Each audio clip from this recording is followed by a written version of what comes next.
Before you can run a business, you should understand yourself first, because everything about your business is coming out of you. Your ideas, your thoughts, your creations, what you want, your personality, it's all flowing from you. So grow you, and then your business will grow with you.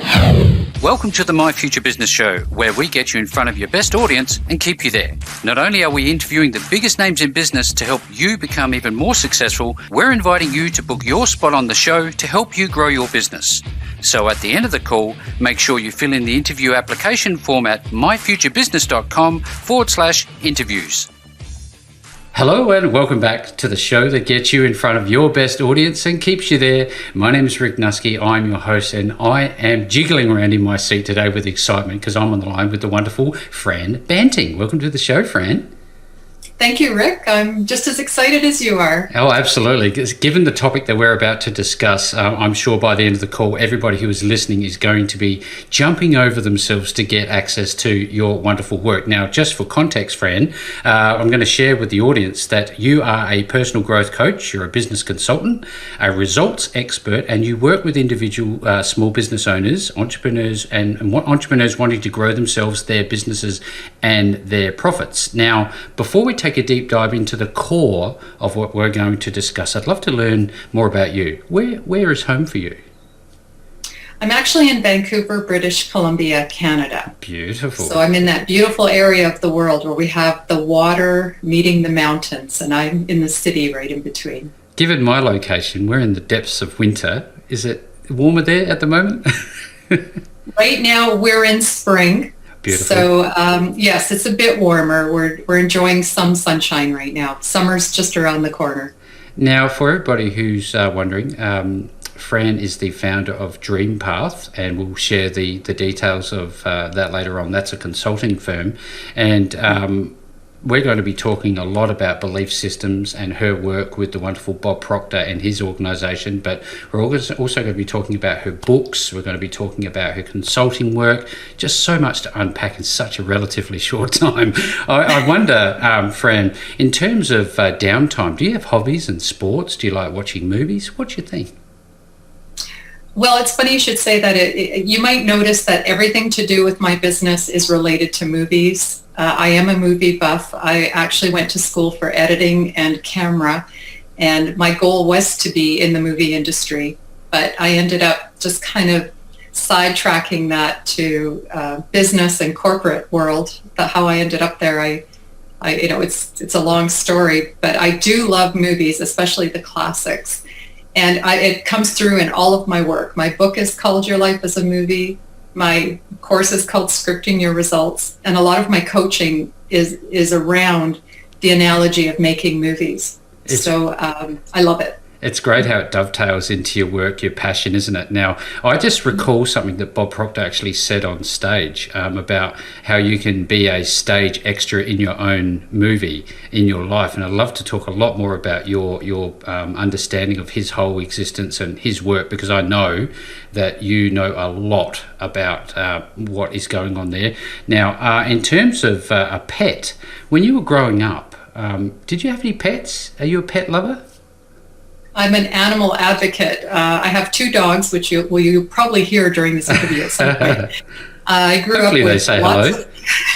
lots of cats and dogs, birds. I love animals. Yes, I grew up with lots of animals. Now, when you were growing up, I always love to ask this question. Do you have a fond memory? What was one fond memory that you can recall as a child? Although there's probably hundreds. No, there's one that, it's funny you should say that. I had a cat, Winnie, and she was my favorite cat. We had her for about 12 or 14 years. I remember we had her forever. And she actually gave birth to her kittens. She climbed up on my lap, and she had them on my lap. She had 6 or 7 kittens, if I remember correctly. I was about 8, and I'll never forget it. And I would scream out every time another one came out. I'd tell my mom, there's another one. And I'd tell my mom what color it was. But the cat just loved me so much. She just, needed, I guess, to be comforted by me, that I'll never forget it. Now, I know when I was growing up, I had some people in my life that really helped form the person that I became today. Did you have anybody like that early on in your life? Yes, I had an uncle. who was, I can't even describe him. He's the type that went to university, started university at 50. And, I used to go stay with him at the university to see him. And he just loved art and theater, literature. And every time you sat down with him, it was just an interesting discussion. He always saw things so deeply and philosophically. Yeah. And maybe that's why I'm so philosophical myself, because I sort of started young hearing everything from him. So my Uncle Tony, he was a strong, strong influence in my life. That's great. Thank you for sharing, because it gives some background into the people that we have on the show. And I think it's really important to see that beyond the business, beyond the coaching, there are real people behind this. And that's what I think makes the show unique. So thank you very much for sharing. Now, that's I know great. that after that point in time, you would have had other people, other mentors. I know that you mentioned Deepak Chopra in some of your work. And I wonder if you could talk about those type of people. Who else has influenced you in your life? Well, that's where I think Bob Proctor sort of started in my life. I'm going to say 30, maybe 35 years ago. And this is before the internet, and this is mostly like when books were around. And when the internet came about, that's when I really got involved with Bob. And I was studying his work. I had already been studying Think and Grow Rich.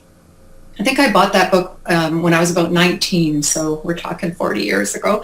Yeah. And it was around. I had that book all the time, and I can remember Zig Ziglar being another one that influenced me. And I was always studying the books, but I never really understood it, like how it comes together. I thought, okay, you can read this and understand it, but I didn't know how to put all the pieces together. What I didn't realize was that just by reading them and constantly studying them, I was putting the pieces together. And it was happening for me. I just didn't realize it till I looked back later and thought, oh, okay, now it all makes sense. So I'd have to say Bob Proctor and Zig Ziglar were big influences on me. Yeah. Probably, when I just started getting into the workforce in my late teens, early 20s. Yeah, thank you for sharing that. Now, I know that you have a master's degree in metaphysics and a doctoral degree in philosophy, specializing in holistic life coaching. Now, alongside that, you're also a certified thinking into results facilitator with Bob Proctor. And right. So there's a lot that you can share with the audience. Now, I'd love to talk about your studies with human behavior and ask you, what do you find the most fascinating about people? Is it their minds? Is it their behaviors, their personalities, or is their culture? What is it? What stands out for you?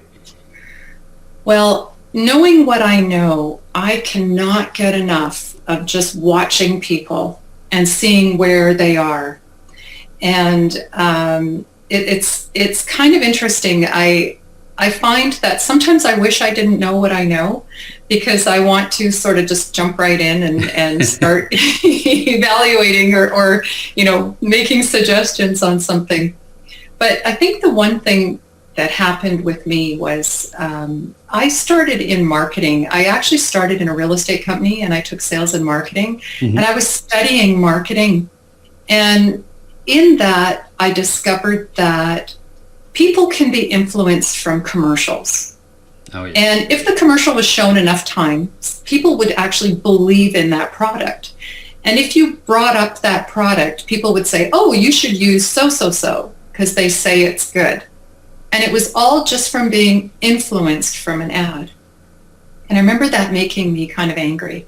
And I thought, how many things am I being influenced to buy or to do, or how to be as a person? How many am I actually doing right now based on this, philosophy of controlling people? And that was when I started understanding how people work and how the mind works. Mm-hmm. And so that's what I mean about the putting the Think and Grow Rich and Bob Proctor's teachings. I kind of put them all together and now I get it. Now I get it. We all have this mind, and there's a certain order to the mind. Most people don't know how to put that order in their mind so that they get results. Mm-hmm. They're all just kind of jumbled trying to put order in their minds. And Think and Grow Rich puts that order in your mind. And Bob Proctor took Think and Grow Rich. There's actually a lineage. It started with Andrew Carnegie hiring Napoleon Hill to write this book because he knew everything he and all these other famous rich men were doing in life. He knew that he wanted to get it down on paper, and he hired Napoleon Hill to make this book. Yep. And Napoleon Hill, I forget the other man's name right now, but he recorded Think and Grow Rich, and Bob Proctor worked with him, and I can't for the life of me remember his name. Nightingale. Yeah, Earl that's Nightingale. right. Earl Nightingale. Earl Nightingale transferred Think and Grow Rich into like a course. Bob Proctor went with Earl Nightingale, and so Bob has actually just been reiterating the teachings of Think and Grow Rich. Yep. And so that is sort of how I got involved, and realizing that I don't want to be controlled. I want to control my own mind. So how do I get order in my mind so that I can have what I want in life and I can control me? And that's basically how I got started in it. Yeah, thank you for sharing. I know that this is a massively expansive topic, not one that we can cover in any great detail because it is such a massive topic. But I wonder from a fundamental level what you're talking about that our listeners might be able to digest in a bite-sized chunk. What are we talking about here when we talk about law of attraction, belief systems and the likes? Well, I think especially for people that want to run their own businesses, I always say before you can run a business and grow a business, you should understand yourself first, because everything about your business is coming out of you. Your ideas, your thoughts, your creations, what you want, your personality, it's all flowing from you. So it's best to understand you. So grow you, and then your business will grow with you. And I don't think people realize how many behaviors and habits are actually put into them from other people that aren't serving them now in whatever goal or passion they're trying to move into right now. So you may be starting a business, or you may be in a business right now, and you see yourself as having a weakness, or you can't understand why you're stuck or why you can't do something, and that something is important for you to move forward in your business. Chances are there is a belief or a habit put inside of you that you're just not aware of, because you have the idea, you want to do it, and for some reason your body just doesn't let you do it. That's your first clue. And I always like to say that the example I like to use is, let's say you're at home and you're going to have your bowl of cereal, but you're out of milk. So you head down to the local store. We have 7-Eleven here. So do we. You have 7-Eleven, okay. So you go to 7-Eleven, and you know how they put the milk at the back so that you walk through the entire store. Oh, yeah. And they want you to buy everything. So as you're walking through, there's chocolate bars and candy, and there's chips and snacks and all this fun stuff. And you're walking back, and you go get the milk, and you come back, and you're thinking things like, how am I going to pay? I hope my debit card works, and I can't wait to get home and eat this cereal. So you go and you pay, and you go home and you have your cereal. Now, in that entire event, at any time when you walked in that door, did you have to say to yourself, don't steal that chocolate bar. Don't put those chips under your jacket. Don't you start eating that chocolate. You didn't, right? You didn't do that. In fact, it probably didn't even cross your mind. You walked in that store and your body knew exactly how to go get an item and pay for it and leave. You don't steal. And that's a behavior that was taught to you as a child. You can now go in any store. You're not even thinking about it. Now, if I said to you, steal that chocolate bar, you're going to freeze. your body is going to freeze and you're going to be like, what? I'm not stealing, I think so. I'm not stealing that chocolate bar. No, I can't do it. Your body cannot do it. And you'll freeze, you'll sweat, you'll have a reaction.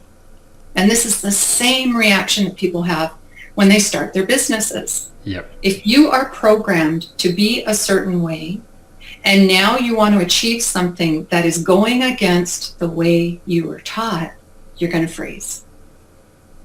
And most people figure this out when they start a business or they're in the business, and then they sit there and they go, I can't figure out why I can't make that sales call. I freeze every time I pick up the phone. Or, I can't talk to people. I get so nervous. Yeah. I freeze whenever I have to talk to people. Or I don't know why, clients aren't coming in the store. I feel like I'm repelling them. Well, chances are you are doing something that's going against you. And you have to sort of find out what that is, move it over, and then you can move on your way. So is this a bit... Does that make sense? Yeah, absolutely. So is this about what you think about, you bring about, and what you speak about, you also bring about? Yeah, and what happens is when we have a behavior, we start reinforcing it. So, you'll say something, I might say something like to you, like, hey, Rick, you'd be good in sales. And you'll say, oh, no, I'm a terrible salesperson. I tried it and I'm no good at it. You may be an excellent salesperson. You may have had a bad experience, but you're reinforcing the belief that you're a bad salesman every time you say, oh, I'm terrible at sales. It's so what you think about, what you're saying, you're reinforcing. Can you reprogram yourself, do you think? Yes. Oh, absolutely. I have to tell you a story where when I was in elementary school, I loved being in the school plays.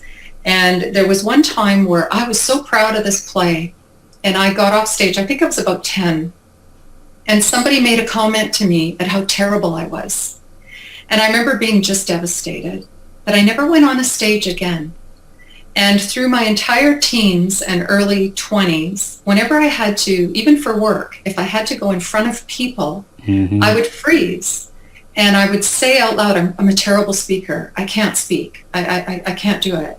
And I'd reinforce that belief that I had told myself since I was 10, that I'll never go on a stage again. I'm no good on a stage. So I knew when I started to get into this business that I couldn't have that belief. I was invited to do a seminar. And I froze. In fact, I said, no, can't do it. Automatically said no. And then I sat there and I thought, okay, I got to get a handle on this. Because how am I talking to you right now? How can I be in front of people if I have this belief that I've been reinforcing since I was 10? So I changed the belief. And I started working on it. And I made it my goal to be a public speaker. And I did that for about a year. And the next thing you know, this was pre-COVID. Yep. I was speaking on stage. I was being invited to events. I do a lot of public speaking. I'm doing a lot on social. But if you would have asked me 20 years ago, I would have said no. I wonder. Well, you can change it. What was the feeling the first time that you actually broke through and changed your belief system? You got on stage, you were walking off the stage. How did you feel? Can you recall it?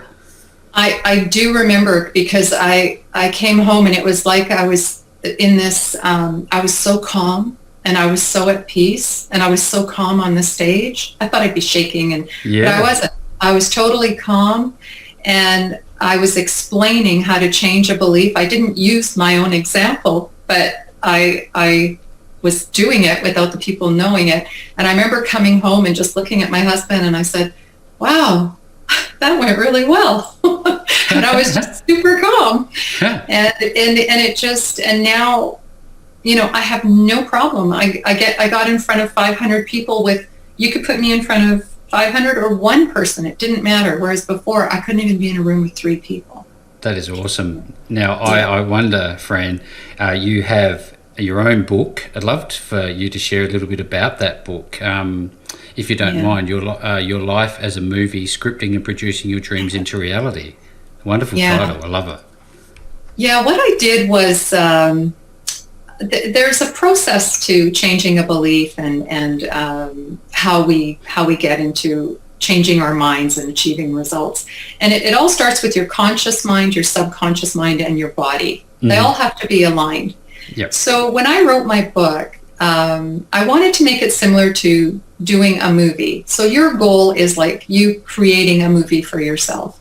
So understanding your conscious mind was my lights section. Understanding your subconscious mind was my camera section. And your body moving towards the result is my action section. So I had lights, camera, action. That's awesome. And all I did was describe how they make a movie in pre-production, the scripting of it, the understanding how it all works, how you put a movie together. That's my lights. And then my camera was you choosing your vision, the goal, the right goal, because a lot of people don't know how to select goals. They think they're selecting the right goal. So I walk you through that in the camera. And then in action, we're actually putting the belief, so that it works, so that your conscious mind, your subconscious mind, and your body are all in alignment. You know exactly what you want. You can envision it, and you know exactly how to get it. And I walk you through. And at the end of the book, we've actually created a trailer of your movie. And that trailer is your affirmation that you're going to say to yourself and watch every day, which in turn will attract your goal or your vision. That's wonderful. I know that people that are starting off on this journey may struggle. They may have a lot of self-doubt, and they may have an inclination to give up. How important is it to be around positive people who are on a similar journey of personal growth, and whether or not it's important for them to get around people like yourself and mentors and coaches? How big a part does that play in their personal development? Well, unless you understand why you are around those positive people, I can see where a lot of people repel it, because you're feeling down, you're feeling negative, and then you get this happy, sparky person beside you, and it almost makes you cringe. You're like, oh, stop being so happy, right? Everybody's done that. It's like, get her away from me, And I've tried the positive thinking thing. Yeah, that's not, there's a big difference between being positive and being positive. It's the best way I can describe this is worry and doubt are a negative vibration. So if you're worrying or you're doubting yourself, that's negative. So whenever you have that negativity or that self-doubt, all you want to do is just switch it to the positive thought. You don't need anybody else to tell you that you're great or anything like that. It could be as simple as, people do this. They say, I'm too ugly, I'm too, this and that. I'm too old, or I'm too this and that. Just change the message in your mind to, wow, I look great. Wow, I'm just the right age to do this, and I'm wiser than anybody. I could probably be better at this than anybody else. And you can almost feel your body moving into that positive. So it's not so much that you need to surround yourself with positive people. It's how to shift your own mind so that you can adjust yourself from a negative vibration to a positive one. And then when you learn how to shift yourself to that positive vibration, you're going to start attracting the people that are in the same vibration. And then it's going to feel good to be around them. Because you're vibrating at the same level. I'm already starting to feel this already. It's for true and certain. It's so when you're in negative and you're put with all this positivity, it just doesn't feel right. Yeah, I can absolutely understand why people would be put off, but there is a bit of a journey, a bit of a path to follow. And now, supplementary to all of this is I know that you have a very well-structured coaching program, which I think is relevant and important to talk about, because it is that next step to, creating relationships with people once you do decide, hey, you know what? I am on the right path, and I'd just like to get a little bit more guidance. Can you tell us a little bit about what your coaching entails? Well, I have several coaching programs for, depending on if it's an individual, a team, or a company. And the main model I do is one-on-one. And so there's the Thinking into Results program, which is the Bob Proctor program. But I also have my own program, Scripting into Results. And what happens is I work with you on a weekly basis. So you'd be doing a module of the program, and then we discuss it and I walk you through it. A lot of people, I don't know if you've ever heard of self-development called shelf development, because so many people are buying programs and then they end up on the shelf. Oh, yes, shelfware. Yeah. And it's because what happens is we have this natural tendency that as soon as we hit that limit to that belief that we have, we naturally revert back to our comfort zone. So you buy the next book, you buy the next program, and you'll hit that point in every single book or program you do, and you'll revert back to your comfort zone. Mm-hmm. When I work one-on-one, I'm actually taking you through that point where you usually revert back. So I walk you through it. I show you what's happening. I take you past that, and then you move on. So the one-on-one I do is, weekly. It's on the phone or just like this on a Zoom call. And Scripting Your Results that I created is an online program that actually you do on your own, mm-hmm. but the same thing will happen. You'll hit module 4 and you're going to want to revert back. So I also offer the one-on-one with my Scripting Your Results program. And that's how I do all of my programs, whether it's a team, a company, or just an individual. It makes a lot of sense to have that, I guess, that leader in the front of the pack saying, hey, look, I'm over here. You need to follow me and do exactly what I say. Now, if I know you well enough, you would have known somebody else who said, do exactly what I say and you will get results. How true is that? It's not, well, you can, see, that's the problem. Your belief that's blocking you is going to be totally different than the belief that's blocking me. Ah, yes. It could be totally trivial to you. Something as simple as, I'm uncomfortable walking into a room. For you is simple. But for me, it could be the block that's holding me back on every goal I've ever wanted to achieve. Yeah. So when you're walking somebody through it, you're almost making them aware. Because the first thing they're going to do is make excuses, and they don't realize they're doing it. We've all developed a coping mechanism to get us through, when we hit this wall. We've all learned to cope differently. So how can you possibly put that in a book or in a course without me having that one-on-one with you and seeing it happen? So I'm walking you through, I'm seeing it happen. You don't see it, but I'm seeing it happen. And then I say, okay, there it is. Here's your coping mechanism. Let's switch that up. Let's change it to this. And then we move on. So, Fran, given the world we're living in at the moment and the isolation that many of us are experiencing, unfortunately, right now, how has your modus operandi changed? How are you working with clients? Well, mine hasn't changed because I've always been, I have clients all over the world. I have them in Bahrain, I have them in Australia. I've always been social this way. So for me to do one-on-one, that's how I started. I would, do one-on-one. So the world, the way it is now, hasn't changed.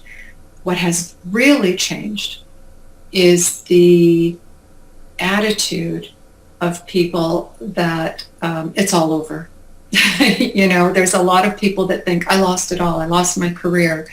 They've lost so much. To get them to into the mindset that, hey, it's an open book now. You can create a new path. You were in that path before. Now you can start anew. Where do you want to go? I find that to be the big difference right now. There's a lot of people that aren't seeing the light. And they are down, and I want to stress that self-doubt and that worry, just slowly shift it in your mind, and then just watch how things will suddenly start appearing. But start with your own thoughts. It is a new beginning. Who knows what this new world is going to create? Yep. And it's kind of exciting. Yeah. I always tell people, we're in the history books. We're creating history here. They're going to be talking about us in 50 years. Back in 2021, there was a pandemic. Remember back then? and yeah, we're living through it. So what are you going to create that, can be in those books that, what's the new world going to look like? And maybe that's your career. I'd just love to ask you about the power of the pen. Now, it's one thing to, talk to yourself positively and have these affirmations. Is there power in the pen by actually writing down these auto-suggestions? Yes. Writing is an amazing thing. When you're writing, you're connecting to your brain. And when you write, it causes thinking. And thinking is the first step in awakening your conscious mind. And your conscious mind starts everything. Your ideas, everything starts in your conscious mind. So when you're writing, you're activating your thinking ability. So writing is so amazing. In fact, I'm always telling people about how I don't like the computers and typing and how everything's gone to computer because we're taking away that ability to write and awakening our minds. Yeah, look, and with those busy executives and anybody actually, busy parents, if they have a busy mind and they seemingly are overrun with negativity and exposed to negative influences, what are some of the practical things they can do? Like turn off the TV? What are some of the things that you talk to your clients about? Well, I always stress that people say, I'm always thinking about stuff. And I go, no, you're not. Not really. You have mental activity. And mental activity are those things that are popping in your head, like, I got to feed the dog. And what am I going to get at the grocery store? And, look at that dress. And mental activity is always happening. But that isn't thinking. And thinking is selecting one idea, one thought, and actually forming an image of that thought. So thinking takes some, you have to be able to sit and stop and look at something in your mind. And a lot of people can't do that. And so if you can't do that, and thinking is the first step of awakening your conscious mind, which is the first thing you need to do to achieve a result, no wonder people can't achieve their goals and they're lost and they're just, going around in circles in this chaos. Frustration. So how do you calm your mind so that you can think? And how can you think clearly? And, a lot of people do different things. People meditate. I personally am not a meditator, but I do garden. And I can be in my greenhouse or I could be in my garden for hours and just get lost where there's nothing going on in my mind. It's so calm that now when I decide to think about something, I have a clear mind that I can think about it. So I think everybody's different. I read a story about Steve Jobs where whenever he had a serious meeting or he really wanted to think, he would walk. A lot of people talk about how they did their walks with Steve Jobs because he'd say, okay, let's go talk about this. Let's go walk. And there was something about walking that cleared his mind. So whatever works for people, what might work for you might not work for somebody else. So I always say try to find what calms your mind and then get it to that point where it's clear and then you can start thinking about things. Yeah, that's great feedback. I'm absolutely loving this call. I'm pretty sure, Fran, that people who are on the call with us today are itching to learn how to get access to you and to learn more and to get your help. So importantly, where are they going to go and to connect with you, to start working with you and take their lives to the next level? Well, you can go to my website. All of my information is there. It's dreampath.ca or .com, or you can go to franbanting.com. And you can contact me on the contact sheet there, and I'd love to just answer any questions. I've also got a Facebook group for entrepreneurs and small business owners called the Results Studio, Scripting Your Business for Success. So you can find me on Facebook, and if you want to, go sign up there, I'd love to invite, your viewers to that group as well. Absolutely. A hand-in-glove fit there for sure, Fran. Thank you very much for sharing everything that you've shared today. And if you're listening to this call, you're wondering where the links are, no matter where you see the call, you'll see the links back to Fran, her Facebook group. And when things change, the post will be updated, and I'll send out an update email to all of our subscribers. And with all that being said, Fran, thank you so very much for spending some time with me on the My Future Business show today. Thank you, Rick. I had a great time. Thanks for joining us today. If you enjoyed the call, then make sure to subscribe, leave a comment, share us with your friends, and book your spot on the show at myfuturebusiness.com/interviews. And if you're looking for solutions that will help grow your business, then visit myfuturebusiness.com/shop.